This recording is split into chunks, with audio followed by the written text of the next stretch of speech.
asalaamaaleykum wa rahmatulah mbokk internet yi maa ngi nuyu ñëpp di ziar ñëpp di baalu ñëpp ak di baal ñëpp ak di ñaanal ñëpp jàmm di ko sàkku si yéen di ñaanal ñi nga xam ne ñi ngi tëdd si lalu hôpital yi yal na suñu borom di fëgg seen bopp ñi nga xam ne aussi ñu ngi si prison yi yal na ni fa suñu borom di génne si barke alxuraanu karim ak barke Seydina Muhammad sallallahu alayhi wa sallam. mbokk yi tey maa ngi dalal sama plateau monsieur Moussa Sané nekk député si Benno Bokk Yaakaar département Dakar mu yor benn kuréel bu tudd centrale de la communauté Casamance et sympathisants monsieur Moussa Sané ñu ngi lay nuyu di la ziar di la jox sa wàccuwaay. waaw maa ngi lay fay maa ngi lay nuyu man it bu baax a baax di nuyu suñu internautes yi di nuyu askanu Sénégal yëpp mais plus particulièrement di nuyu waa Grand Yoff comme ni nga ko waxee dëgg la man waaw je suis député du département de Dakar mais également dama coordonner un mouvement dénommé la centrale de la communauté casamançaise de Dakar et sympathisants donc noonu nga ko waxee noonu la demee maa ngi lay fay bu baax a baax. honorable ñu bàyyi la nga gën a présenter sa bopp mbokku internet Badoaya TV. ñu gën a xam kan mooy député Moussa Sané. waaw maa ngi nuyu waa Badoaya TV di sant ñëpp di wax ni rek présentation bi moom je pense que ni waa Badoaya TV xam nañ koy Moussa Sané. waaw ndax dama bokk ci ñoom et dugalante nañu daal dugalante boo xam ni mun naa wax ni tey waa Badoaya TV ñu ci bëre en tout cas xam nañu kan mooy Moussa Sané. mais comme ni nga ko waxee rek Moussa Sané moom benn ndaw la boo xam ni fii la juddoo Grand Yoff fii la yaru et lépp lu mu am rek fii la ko amee ci biir Grand Yoff mais également nekk koo xamante ni dafa cosaanoo Casamance. waaw donc yàlla dogal ma nekk le député du département de Dakar mais également député de la Casamance. waaw kon maa ngi nuyuwaat ñëpp di sant ñëpp. aussi dégg nañu communauté Casamance yaa nekkoon seen candidat. parti bi dem na tànn ki nga xam ne mooy Cheikh Bakhoum. loolu naka la ko ñooy dundee. waaw dëgg la waa communauté bi man maa nekkoon seen candidat. waaw mais bon niñ ko dundee mooy ñun ñëpp niñ ko dundee def nañu li nga xam ne moom la ñu waroon def yëpp mooy toog nañu gis ni ñun Grand Yoff kat dañoo war a jóg. lu tax ñu war a jóg parce que yàlla dafa dogal ñun la communauté casamançaise ñu am fi une forte représentation ñu ne nag dafa jot ñu arrêté jàppale yi parce que bu njëkk dañ doon dem bootu ci ginnaaw Khalifa Sall bootu ci ginnaaw leader yi fi nekkoon. yàlla def man ma nekk ci biir APR nekk fa commissaire politique nekk fa adjoint coordonnateur bu APR Grand Yoff. ñu dem nag ba benn jamono ñu ne nag béy day weesu xar day weesu mbote ñu daal di taxaw dëggal suñu bopp nag si loolu président Macky Sall dégg ñu daal di ma choisir comme député dans le département de Dakar donc bi yàlla defee ñu am un député dans Dakar mu nekk loo xam ni c'est la première fois comme ni ñu koy waxee musta am ñu daal di ne nag kon donc mairie bi tey ça est à notre portée war nañu mën a liggéey. pour vraiment am un fils de la communauté au niveau de la mairie de Grand Yoff si lañ commencé di togg ci projet bi di ko liggéey daanaka mun naa wax ni depuis 2017 ñun ñu ngi doon liggéey ci projet boobu kon c'est un projet boo xam ne def nañ ci pratiquement 4 ans yoo xamante ni ñu ngi ko taxaw et lépp lu si war rek ñu ngi ko si doon def yàlla dogal nag ki nga xam ne mooy suñu kilifa muy son excellence le président Macky Sall tànn Cheikh Bakhoum def ko suñu candidat pour Benno Bokk Yaakaar à Grand Yoff communauté bi bon c'est vrai que ni ñu ci ñenn ñi frustré nañu mais également ñeneen ñi ñu ngi toog comme ku mel ni man tey jii nii quel que soit lu mën a xew man mënuma def leneen lu dul topp ci ndigal yi président jox na teg nañu Cheikh Bakhoum la ñu war a teg ñu nangu ko xam ni bon yàlla mooy dogal man bi yàlla dogalee ñu tànn ma comme député def na ko kon donc tey bu toogee ne ma lii laa bëgg man mënuma lu dul jàppale ko ci li mu bëgg. donc communauté bi franchement boo waxee dëgg rek ñenn ñu ci bëre am nañu frustration mais waxtaan nañu ak ñoom ba ñëpp delloo si waat seeni xel xam ni bon ce n'est pas la fin du monde aussi nekk maire xam nga c'est pas un fin en soi bon yàlla bu ko tuddoon mais kenn mënu si dara dañ koy nekk donc yàlla lii la tudd Cheikh Bakhoum la tudd ni mooy jiitu mais nañ ko jàppale te man day si dynamique boobu laa nekk jàppale ko ànd ak moom mu am ndam waaw te incha allahu rabbi bu ñu yeggee ci campagne bi Sénégal ak Grand Yoff ñëpp dinañu gis taxawaay bi ma siy taxaw waaw. yow décision boobu président bi mu ko jëlee yow noo ko dundee. bon metti rek parce que nag projet bi dama ko gëmoon c'était un projet boo xam ni ñun dañu newoon ni lii ala kulli xalin ñor na ba pare waaw niñ ko dundee mooy dund boo xamante ni wax dëgg yàlla parce que man yàlla bindee na ma noo xamante ni man mënumaa wax lu ma gëmul président bi mu ko jëlee wax dëgg yàlla am nañ lu ñu metti mais dañuy nangu parce que tamit xam nga dañ nekk ci benn jeu boo xam ni on est dans la politique te politique nag moom lu nekk xej na ci waaw dañuy wax ni politique du ëmb day wasin rek donc gëmoon nañu ni lii c'était un projet boo xam ni mi ngi woon à notre portée mais ñu dem ba ci jëppaandaw ba président tànn keneen ku dul ñun mais benn instant mu nekk benn déception metti ñu mais néanmoins toog nañu réfléchir xam ni kat bon bu yoon jeexul waaxusul du jeex waaw te président Macky Sall nag wax dëgg yàlla mooy suma kilifa tey lu ma mel moom moo ma ko def donc ma koy sant di ko gërëm waaw décision bi metti na mais nag yàlla may nañu xolu muñ ba nga xam ni dinañ bon mun naa wax ni traversé nañu obstacle boobu léegi loolu su suñu ginnaaw la nekk li nga xam ni moom lañ nekk di def mooy ñu ngi dem si suñuy mbokk di wax ak ñoom xamal leen comme quoi que ni décision bi lu mënta ñàkk la ñun lii la ñu bëggoon le président def na leneen kon yéen bu fekkee man maa taxoon ngeen jóg di ma jàppale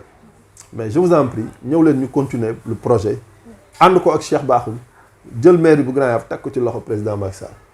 loolu daal moom moo nekk li nga xam ni si dynamique boobu lañ nekk waaw maintenant nag am nañ si ñu bëre ñoo xam ni dañoo dem ci yeneen parti waaw loolu moom bëri na fii ci biir Grand Yoff mais je pense que ni tey ñoo ñu demoon sax am na si ñoo xam ni ñu ngi dellu si waat waaw ñu ngi dellu si waat parce que bon benn moment ak moment de naqar xol bu jeex xol bu tàng mais bañ toogee waxtaan ak seen i xalaat ak seen i njegenaay dellu si waat nañu à la raison ñu ci bëri tey dellu si waat nañu et ñu ngi ànd donc may rassuré waat ñëpp di wax ni ñun li nga xam ni moom moo ñu ñor instant yi nii mooy jël mairie Grand Yoff ànd koog Cheikh Bakhoum jëli mairie Grand Yoff teg ko ci loxo président Macky Sall loolu daal lañ nekk te incha allahu rabbi loolu la ñuy ñaan yàlla suñu borom may ñu ko te dinañu ko may bu soobee yàlla. en général yu lu mel noonu ay vote sanction lay indi. est-ce que yaakaaru loolu yéen ngeen bokk ci. non yooyu non ñun wax dëgg yàlla je pense que ni maa ngi wax ci presse en ligne te li may wax yaakaar naa ni samay nit a koy njëkk partagé ñun xalaatuñu benn jamono bu mu ñuy traversé dans l'esprit que ñu war a mën a toog di def vote sanction au nom de quoi ñun quel que soit ku président mënoon a teg fii kookoo ñu gënal ki fi nekk kon donc ñun on n'a pas de raison pour bañ a topp ci li nga xam ne mooy dynamique bi président woote duñu xalaatuñu vote sanction parce que tey jii nii man samay mbokk waa mëngu leen ñëpp a transféré Grand Yoff te incha allahu rabi jour élection dinañ leen gis waaw fii inscription yi ba mu commencé ñoom ñi nekkoon ci commission yi gis nañu en tout cas li nga xam ni moom lañ transféré waaw te incha allahu rabi ñooñu ñëpp Benno Bokk Yaakaar la ñuy voté waaw parce que loolu moo nekk li nga xam ni moom mais boo voté loolu Benno Bokk Yaakaar sax dama xamul kan ngay voté élection yi ñu jëm ni ku fi voté wul Benno Bokk Yaakaar sànni nga sa carte de barki Serigne Fallou Mbacké sànni nga sa carte ñun Benno la ñuy voté Macky Sall la ñuy falaat Cheikh Bakhoum la ñuy jox suñu mairie bu Grand Yoff ànd ko ak moom liggéey pour Sénégal jëm kanam Grand Yoff soppee. mais foo teg di ku votewul benn bokk yaakaar sànni na kartam. mais dama xam ni kat fii ñi fi nekk ñooñu kan moo leen di ku dëkk Grand Yoff juddoo Grand Yoff mais dina jël kartam di ko jox ay fii gars yi fi taxaw ni on a 12 listes ñooñu aussi ñi ngi liggéey de. ay waaw jàmbaar lañu. ñi ngi liggéey dëgg la ñi ngi liggéey mais nag xam naa ni ñoom sax ñoom ñooñ xam naa ni jour ba bu ñu duggee ci urne yi Macky Sall la ñuy watal Cheikh Bakhoum la ñuy watal. Pape Madiop mi ngi si fin mandat noo gisee seen bilan. non bilan bi moom je pense que ni Madiop war nañu ko jox nag quoi xam nga sama waay la mais bilan bi war nañu ko defal def la situation de son bilan ne waa Grand Yoff lii mooy bilan bi nga xam ne moom laa fi def waaw en tout cas ñun jàpp nañu man chaque fois dama koy wax Madiop suma rakk la suma xarit la et jàpp nañu ni mi ngi doon góorgóorlu di jéem ñun li ñu gëm mooy on peut faire mieux que lui loolu la ñu gëm te je pense que ni tey Cheikh Bakhoum Moussa Sané et les autres mais dinañ transformer Grand Yoff en un temps record tey Grand Yoff moo laaj changement Grand Yoff moo laaj soppeeku xar kanamam ñun dañoo bëgg a dem quoi ñun dañoo bëgg a dem te gars yi duñ ñu téye loolu moom man loolu laa gëm mooy élection yi ñu jëm gisuma luy tere Benno Bokk Yaakaar gagné élection yi fii ci Grand Yoff non loolu moom gisuma ko. mais Madiop dafa taxaw de. mais ñun ñoo ko gën a taxaw Madiop taxaw na kenn weddiwu mais ñoo ko gën a taxaw fuuf ñoo ko gën a taxaw ñun Macky Sall la ñu ngemb mais ku Macky Sall ngemb ak ku Khalifa Sall ngemb mënuñu doon benn nag xam nga sama waay la trop mais xam naa ni def na li mu waroon def nañu may nag abal ni instant yi nii dañoo bëgg lu bees tàq te lu bees li si Benno Bokk Yaakaar la war a génne te yaakaar naa ni président neñ nañu Cheikh Bakhoum a ngi nii jàpp naa ni mënuñu am leneen lu ko gën nañ ko jàppale et def te Grand Yoff rek tax te loolu ma si woo nag aussi waa Grand Yoff tey dañoo laajoon un changement radical pour Grand Yoff ñu doon ne Grand Yoff dafa war a soppeeku Grand Yoff dafa war a mel ni Dakar Plateau te loolu mën a nekk la te yàlla dogal na nag tey ay ndaw ñoo nekk di porter projet bi tey ay Cheikh Bakhoum ay professeur Sidibé maa ngi koy nuyu au passage avec tous les autres leaders yi ànd ak ñun Moussa Sané mais il n'y a même pas photo waaw en termes de leadership je pense que ni tey liste Benno Bokk Yaakaar nekk na liste boo xamante ni bu mel ni mu war a mel te mu nekk ay hommes et des femmes de valeur ñoo ci nekk di ko porter ma jàpp ni tey ñun li ñu bëggal ko Grand Yoff loolu la waa Grand Yoff bëgg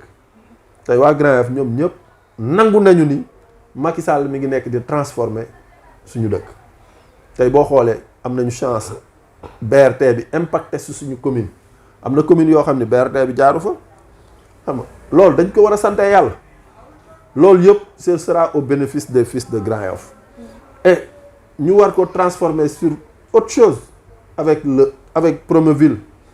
xam nga Promoville mi ngi am fii ay projet yoo xamante ni su yàlla defee tey ñu génn ci élection yi mais di ngeen gis dinañ ñu jàppale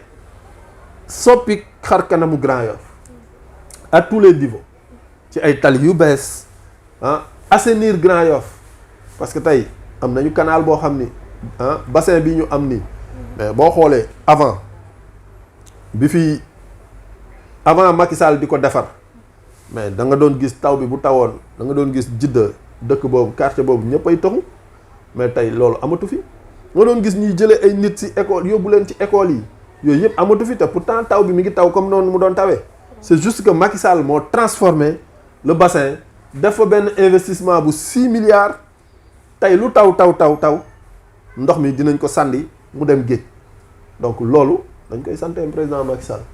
ak yeneen tey am nañu lycée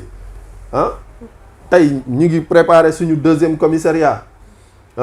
yooyu yëpp mu nekk ay œuvre yoo xam ni Macky Sall moo ko fi def et bu Cheikh Bakhoum yàlla jàppalee ñu ba ñu jël mairie bi mu jiite ko mais je pense que ni affaire yi dina gën a yomb daal kon waa Grand Yoff man ñoom laay woo nañ ko jàppale la liste de Benno Bokk Yaakaar parce que loolu mooy suñu njariñ waaw. mais honorable ànd nga fi ak Mimi Touré en tant que premier ministre. ñu dóor leen fi dóor yi metti diggante bi lan moo fi bees ba nga xam ne war ngeen mën a yaakaar ni di ngeen gagné Grand Yoff. mais li fi bees dafa bari c'est vrai que ni ànd nañu ak Mimi Touré ànd ak Cheikh Bakhoum Adama Faye ñëpp ñu àndoon def benn say Khalifa Sall gagné ñu mais tey gagné boobu mu ñu gagné woon mais ñun aussi yàlla dogaloon na ñu nekkoon ay ndaw yoo xamante ni wax fa dëgg yàlla expérience bi soxla woon pour ñu am ko dëggantaan amuñu ko woon waaw ñi ngi nekkoon ci biir affaire bi di tëñaxe rek tey nirootul ak tey ndaw yooyu ñoo màgg waaw ndaw yooyu ñoo màgg tey jàkkaarloo ak ñi nga xam ni ñoom lañu jàkkaarloo woon 2014 ne fi ñu jaaroon dootu ñu fa jaar te yaakaar naa ni erreur yu bare yu ñu defoon 2014 teggi nañ ko teg leneen waaw kon donc moi je pense que ni le projet d'aujourd'hui dafa différent ak 2014 waaw te 2014 aussi suñu investiture yi ñu defoon ñun waa APR rek la woon mais tey dañ ko ubbi tey mun naa wax ni tout le Benno Bokk Yaakaar est représenté ci biir liste boobu ak les mouvements citoyens la société civile les associations culturelles comme sportives ñëpp a ngi représenté wu ci biir liste boobu donc tey la ñu gën a diversifier le personnel en tout cas bi nga xam ne moom la ñu investir pour ñu war a dem mairie bu Grand Yoff donc je pense que ni tey laal nañu ci couche yi nekk ci biir Grand Yoff yëpp dugal leen ci biir liste boobu et am nañu yaakaar que ni liste bi dina gañ waaw. mais yéen ci seen biir jubóowu loole Mora Cissé dem na. Gànnu Sarr aussi Adama Faye ak ñeneen léegi wax boobu yow foon nga ko teg. waaw mais élection locale lañ ne élection locale la ñu wax tey il est normal que ñuy dem élection locale gis ay leader yu jóg ñii man par force damay dem taxawali sama liste parce que tamit nit ñi kenn moo leen mais li ma leer ba leer mooy que ñun ñëpp tey ki Macky Sall ñun ñëpp tey xam nga tey man Moussa Sagne su ma nit ñi di topp c'est vrai am na ñoo xam ne Moussa la ñuy topp mais mun naa wax ni 95% yi Macky Sall moo tax ñu may topp te tey Macky Sall liste ba mu wax ni voté leen ko mooy liste Benno Bokk Yaakaar parce que dafa bëri tey ñoo xam ne ñu ngi toog seen biir kër bokkuñu ci benn parti mais Macky Sall la ñu bëgg Macky Sall la ñuy sànni seen carte kooku tey bu Macky Sall nee tey Cheikh Bakhoum laa bëgg mu jiital liste Grand Yoff mais ñooñu Cheikh Bakhoum la ñuy voté c'est pas parce que dañuy voté pour Cheikh Bakhoum dañuy voté parce que Macky Sall la te man loolu laa gëm dama gëm ni ñoom ñooñu fi nekkoon ñëpp dem waxuma ni tekkiwuñu am nañu benn fortement une représentation au niveau de Grand Yoff mais ñooñu la ñuy représenter Grand Yoff ñun loolu la ñuy représenter Grand Yoff wala lu ko raw te daf ci bëre ay leaders yoo xam ne ñu ngi ci suñu biir coalition boobu ba pare nag tey li ñu ëmb ñun ñëpp muy Benno Bokk Yaakaar boobu image yu Macky Sall la image yu Macky Sall boobu nag moo ñuy yóbbaale ñun ñëpp géew wala loolu moo tax ma gëm ni suñu liste bi day gagné incha allahu rabbi. Honorable après élection yi lan mooy doon sa carrière politique. man sama carrière politique. sama carrière politique mais après élection moi je suis un responsable de l'Alliance pour la République de surcroît man député laa maa ngi Assemblée nationale man même suma mandat bu jeexoon je serai toujours un responsable un fidèle du président Macky Sall loolu moom man ku ma xam-xam ni man combat principe rek laay xeex man fu ma taxaw ne lii du ma ko nangu dama bañ mais du ma ko bañ parce que daf ma neex nii may bañ dama koy bañ parce que su ma la tegalee li tax ma bañ ko da nga koy nangu yow parce que dëgg laay def man sama carrière politique mooy ni ma nekk di doxee nii rek sama carrière bi ma nekk di doxee nii mooy continuer après local après mandat de député man fii laa juddoo man fii laa yaroo man sama kër gis ngeen ko amul gardien da ngay dugg nu la neexee gis nga kër gi ni mu feese du ay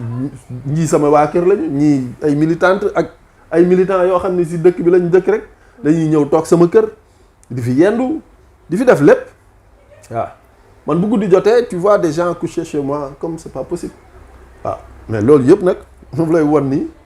voilà nim noonu la Moussa mel donc man sama carrière politique du changer nii ma ko nekk di ko mënee nii noonu laa koy continuer parce que man waa Grand Yoff ñoo ma bëggal seen bopp samay mbokk it taxaw di ma jàppale tey bi nga xamee ni situation bi nii la demee tey laa gën a gis samay mbokk yu taxaw kon donc man sama carrière politique aw ma si benn jiixi caaxa waaye. honorable tey lan ngay wax waa Badoaya TV. Badoaya TV lu ma koy wax mooy gën leen di leen féliciter di leen encourager parce que nag mun naa wax ni projet bi dama bokk ci ñi ko teg même suñ ma gisul nii mais projet bi dafa nekk projet boo xam ne dama cee bokk waaw du ma ci pantalon mun naa wax ni ñetti Abdoulaye ci waaw Badoaya TV sama yëf la tey dama doon wax ne Badoaya TV maa ko war a ubbi waaw mais xëy na peut-être tey la yàlla dogal ma def ci première émission mu nekk émission boo xamante ni wax dëgg yàlla sant leen gërëm leen di leen ñaanal affaire bi gën a yaatu gën a màgg nga xam ni dañuy toog di gis oto yoo xam ni dañuy bind Badoaya TV gis local boo xam ni dañuy wax ni CSB nekk nii dem ba mu nekk télé dem ba mu nekk rajo man loolu laa koy ñaanal te loolu nag mën na nekk waaw pour mu nekk nag aussi dafa am fu muy jaar waaw nañ ñu jàppale ñun ay ndaw lañu yoo xam ni am nañu vision bi am nañu yéene bi pour jàppale ñi nga xam ni suñuy mbokk lañu ñu jóg di góorgóorlu ah tey li ngeen di def bëri na ñoo xamante ni bëgg nañ ko mais mënuñu ko kon yéen bu leen yàlla jàppalee ba ngeen commencé ko li may ñaan yàlla mooy mu continuer li may ñaan yàlla mooy mu gën a barkeel te xam naa ni suñu borom dina ko barkeel ndaxte ki ko samp nekkul koo xam ni nitu zaahir la peut-être mën nga ko gis nii rek muy ree ak yow di kaf ak yow mais am na baatin loolu man xam naa ci dara kon donc ñaan rek yàlla suñu borom teg ci loxoom ngeen gën a dem ci kanam ah dem ba nga xam ne dañuy toog suñu kër di seetaan Badoaya TV te yàlla mën na ko kon yàlla na ko yàlla def waaw. honorable lay tàggatoo. waaw tàggatoo bi moom du nuyuwaat waa Grand Yoff rek leen wax ni bon jamono yi nag dañoo nekk ci budget bu Sénégal moo tax temps bi amul waaw di woowaat sumay frère ak sumay mbokk yu Benno Bokk Yaakaar di wax ni je suis de tout cœur avec le Benno Bokk Yaakaar yàlla dafa dogal on est dans le budget actuellement ñu ngi voter le budget du Sénégal donc les 34 ministres de la République dañuy jaar en commission des finances dellu si waat en plénière d'ailleurs suba la plénière yi di commencer mooy dimanche ah mu nekk loo xam ne amul repli chaque jour 8 heures du matin ba 22 heures 23 heures des fois minuit la ñuy pare c'est un peu compliqué mais campagne bi ñu jëm ni dinaa campagne fa dara newu donc di si woo nag la centrale de la communauté casamançaise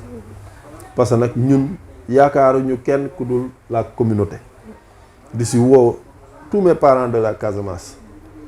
que nañ ñu jàppale ñu mooy jàppale le président Macky Sall le président Macky Sall daf ñu defal loo xamante ni wax dëgg yàlla ñun fu saasu ne rek waruñu mën a taxaw di am leneen lu dul di ko jàppale te ñun ci loolu lañ nekk en tout cas di nuyu notre candidat le DG Cheikh Bakhoum di ko souhaiter tout le bonheur du monde waaw di ñaan yàlla suñu borom mi nga xam ni moom mooy def di dindi yàlla may ñu ndam may ko ndam boo xamante ni bu ko kenn dul laam-laame waaw loolu maa ngi ko koy ñaanal du fond du cœur ah di woo sumay mbokk pour nañu jàppale la liste de Benno Bokk Yaakaar parce que jàppale la liste de Benno Bokk Yaakaar mooy jàppale Moussa Sané jàppale la liste de Benno Bokk Yaakaar mooy jàppale son excellence le président Macky Sall ki nga xamante ni kooko def tey lépp li Casamance soxla woon rek président def na ko fa tey da ngay am 4 vols 2 le matin 2 le soir te 2 aller-retour muy 8 vols par jour mooy dem Casamance ah avec un prix boo xam ni le prix était à 115 000 francs président indi ko tey à 30 000 francs 33 000 francs donc nga dem tey Casamance aller-retour qui paye 65 000 francs loolu Casamance rek moo ko am te loolu aussi bu ko nit defee dañ ko war a sant gërëm ko tey mi ngi désenclaver la Casamance tey boo xoolee dañ doon dem Casamance ñëw ba Farafeñe càng fa mun nga fa def 10 heures de temps balaa ngaa jéggi pour dem Casamance tey da nga fay egsi rek traversé dem sa yoon donc ñun les fils de la Casamance dañoo war a jàppale son excellence le président Macky Sall jàppale ko Casamance jàppale ko un peu partout dans le Sénégal surtout nag à Grand Yoff Grand Yoff moom maa ngi woo la communauté à soutenir la liste de Benno Bokk Yaakaar parce que man ci liste boobu laa nekk donc ma ciy woo nag la centrale de la communauté casamançaise di si woo sumay jigéen di si woo sumay jeunes di si woo adultes yi ñëpp waaw tey yéen a ngi nii toog maa ngi toog ak une de mes responsables Alimatou Sadia Ndiaye dëkk Arafat donc mu may jàppale moom it si côté bu ne donc maa ngi koy nuyu au passage di nuyu en tout cas la responsable des femmes Diminga Mendy di nuyu Alpha Diédhiou ah di nuyu ñëpp waaw maa ngi nuyu ñëpp franchement di wax ni daal aw ma seen fay waaw di santaat bu baax di gërëm ñëpp jërë ngeen jëf. waa kay mbokk yi li nañ leen indiloon tey ñu amoon mbégte ak kontaante doon dalal honorable député Moussa Sané ñu ngi koy jaajëfal bu baax di ko ñaanal yàlla gudd fan ak wér ak sutura teraanga si barke alxuraan karim ak barke Seydina Mohamed. maa ngi nuyu sama caméraman Almami Bari di nuyu sama réalisateur sama papa di général Ibrahima Badoa Dramé ñu ngi leen di jox dig daje si beneen numéro si Badoaya TV.